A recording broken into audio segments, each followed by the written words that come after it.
neno gi osiptal. Gin gi parliament ka. Manyisa ng'o kuom jotendwa.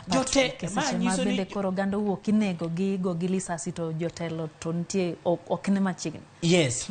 Atemo wacho ni nyocha ane launch homecoming manotimore manche jatend piny obiro cha. Ing'e en patron mara. Rais Ruto. Ing'e an Rais ariyo. An Rais William Ruto to Rais Eric Ruto. So Rais William nyocha neno kobiro. No wuoyo mamit ndi ma wacho ni Nyasaye oparwa jo Homa Bay. Toch ogowa gi toch. Kich kaka no wuoyo pesa midwa hole Homa Bay, gik midwa tim, dhonam midwa yaw, mine maloso ma uso rech, koro nyalo dhi timo value addition to gi export, koro rech kika Homa Bay to dhi thika, gik machalo kamano soya beans, sani nyocha ochako keto anadhi kode kumoro ma wayudo ni palm oil kar inyalo puro Homa Bay, makoro wagole Indonesia kucho, to wakele ka sunflower instead of golo mor sunflower Egypt inyalo time to production itimo Homa Bay ma wacho ni tho Nyasaye omenyo wagi toch. Kendo ka 1 week poko kalo kenda chaka neno ni koro jo Homa Bay yuak. Ma nyiso ni leaders wa nyaka tigi available framework for consultations. One and National Assembly. MPs wani kure. Digress these concerns. County assemblies. MCS wani kanye. Pokaneno gi kate ng'anyo. Why can't they raise these issues? The already existing constitutional frameworks. Senators magwa gin kanye.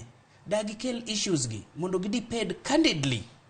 Nya neno ka gichako gimoni by partisan talk. Nolwar gi kanye. Nolwar Luanda. Kuma nolwar Luanda ni ng'ama nyalo dok mondo choke. Mondo nikech adwa nyisi Lydia. Ka neno Kenya kanyicha koko ne Ethiopia. To waoro jombetre madhi wuoyo madhi kelo kwe.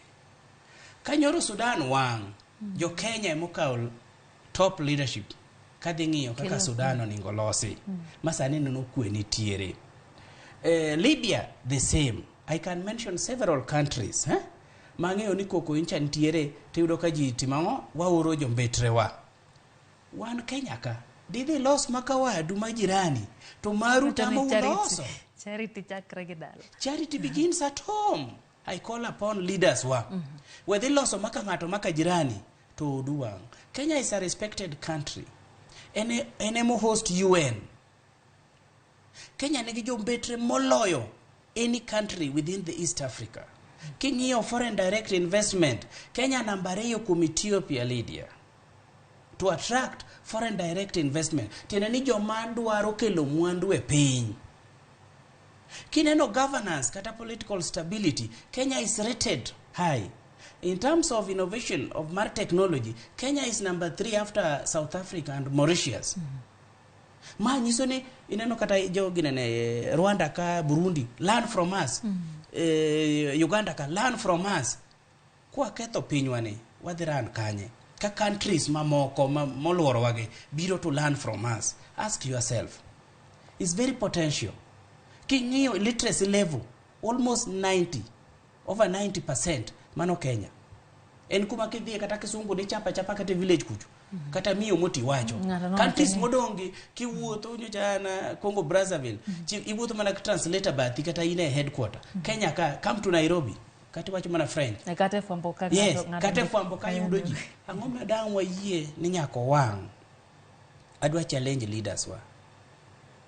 Ineno ka religious leaders no se wuoyo. Ineno ka LSK no se wuoyo. Ageno ne president wa bende winjo. En be udwa leave legacy.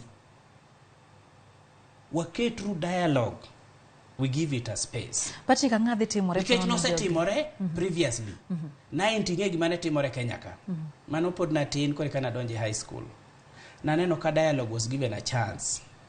Moi wudo dongo ne piny olosore.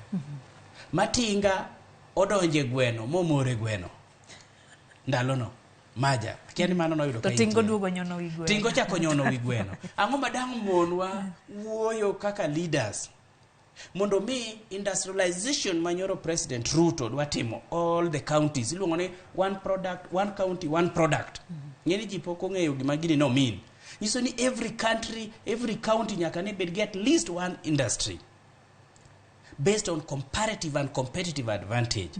Mane dhi miyo pinje wagerore. Governors ne sani oketo together gimoro iluongo ni economic block cha. Ok inyal dhi mbele ka ng'anyo gi dhi ntiere nikech ok inyal tero kata mwandu ni Vihiga.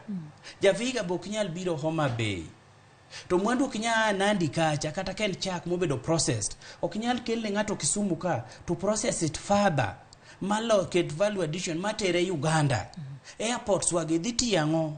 Gidhi tero mwandu mane oko. Kalweny is order of the day. Roads wamancha through maja giweche modongo makada wacho. Neno ka Nyanza sani road network opogore gi Suba wa ber malich. Through to koro ber malich. Roads ka dhi transport ang'o to the market. Mondo kel income. Disposable income mar ji households nyaka dhi malo mana ka ji timo wala. Pati ka ng'adhi timore. Wanano ka jo siasa ochung' motegno. Kone gi koni oramo. Ni